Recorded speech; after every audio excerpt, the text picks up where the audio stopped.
আসসালামু আলাইকুম গাইস, আপনারা সবাই কেমন আছেন? আশা করি ভালোই আছেন। তো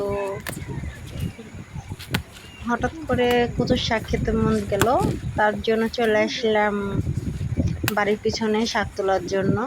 তো দেখতেই পাচ্ছেন বর্ষার মধ্যে কচুর শাক তোলা, তো অনেকটা কষ্ট করে আসা লাগলো পেঁয়াজ কাদা দিয়ে।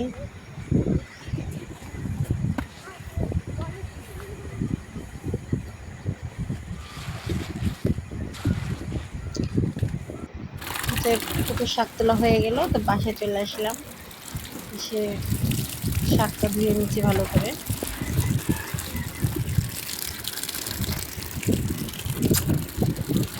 কি বলছি না এখন না, যখন রানবো তখন।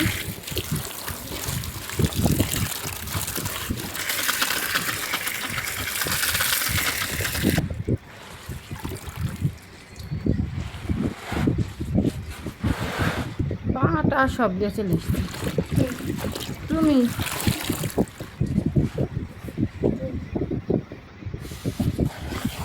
তো দেখেন কত শাক আমার হয়ে গেল, ধোয়া হয়ে গেল, রান্নাও হয়ে গেল, কমপ্লিট কত শাক রান্না করা।